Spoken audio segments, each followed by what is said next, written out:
vous défendez votre science avec beaucoup de passion, mais aussi cinéaste, je le disais. Et en ce domaine, votre dernière réalisation, c'est une série de films, près de 7 heures de diffusion au total, qui est consacrée tout entière au peuple esquimau. Alors de ces 7 heures, nous avons extrait 4 petites minutes, ça ne fait pas beaucoup sur le volume, 4 minutes que nous voyons tout de suite, et je vous laisse commenter, là. Où sommes-nous? Nous sommes dans l'Arctique central, à Pellibé. C'est un des pays les plus démunis de l'ensemble de l'Arctique canadien. Ces images ont été prises il y a quelques années. C'est vous dire le bond que ces hommes qui aujourd'hui sont PDG de sociétés pétrolières ont fait en quelques années. Vous êtes avec des hommes qui vivent dans des igloos de neige. Il y fait moins 12 degrés. Voici 10 000 ans que ce peuple répète cette histoire, et une histoire qui n'est pas simplement une histoire de survie, mais une histoire qui relie l'homme à son passé, à sa communauté des morts et à ses dieux. Les images sont allées plus vite que ma pensée, et nous sommes maintenant dans les temps contemporains. Voici un bateau groenlandais. Le Groenland est une grande nation qui vient d'acquérir son autonomie et qui est tout entière tournée vers la pêche à la morue. Une pêche qui constitue l'essentiel de son économie. Pêche à la morue et pêche à la crevette. Mais c'est là une orientation peut-être trop rapide qui a été prise par les pouvoirs publics danois, car aujourd'hui l'Arctique connaît un refroidissement prolongé qui fait qu'une partie de cette pêche doit être revue. Capitale imaginée par des Européens, c'est la capitale du Groenland, Gottorp. Aux igloos ont succédé les HLM. Et c'est dans cet ensemble qu'a surgi un nouveau souffle, le souffle d'un peuple qui est à la recherche de son autonomie, de son indépendance. Le Groenland vient d'acquérir son autonomie interne dans le cadre du Royaume du Danemark le 1er mai dernier.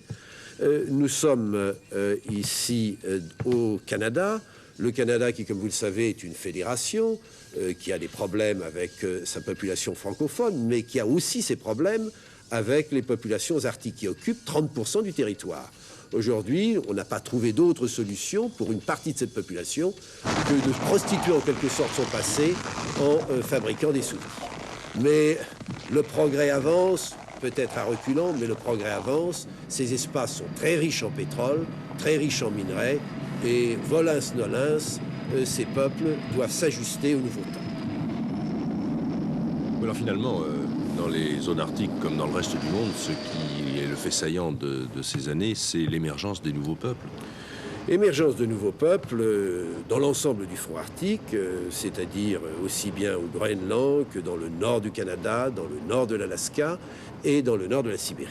Et la France y a joué un certain rôle. Avec mon ami René Cassin, qui est prix Nobel, nous avons réuni pour la première fois de leur histoire ces peuples de Sibérie, de l'Alaska, du Canada, du Groenland, qui ont cheminé jusqu'aux littoraux du Havre pour se retrouver et internationaliser en quelque sorte leurs problèmes. Tous ces peuples parlent la même langue ou... Les peuples esquimaux parlent fondamentalement la même langue, et les peuples nord-sibériens, qui représentent 26 nationalités, parlent des langues tout à fait différentes. Ces dernières images de ce film... On a l'impression, oui, que ces dernières images montrent encore un pays sans pollution, sans problème, finalement. Oui, c'est la réaction du peuple. Le Manhattan, les brise-glaces avancent, mais le peuple est là et continue à s'en remettre à ses vieilles traditions et, je dirais, aux réalités de toujours. C'est la musique de Brahms qui n'est pas une musique de désespoir, c'est une musique d'espoir et de rêve. Ce peuple se projette dans l'avenir avec des atouts considérables. Oui, vous dites parfois que ce peuple esquimau, ce seront les Bédouins de l'an 2000.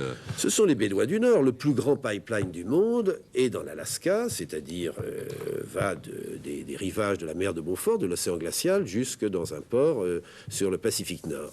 Et ce pipeline appartient partiellement aux autochtones. Ils ont des royalties sur ce pipeline. Ce qui fait qu'aujourd'hui, la situation s'est complètement modifiée. Par exemple, en Alaska, les 30 000 autochtones ont une masse de manœuvre de 1 milliard de dollars et un territoire vaste comme 2 fois la surface de la Californie. Ayant de l'argent, finalement, ils peuvent maintenant accéder peut-être à l'indépendance.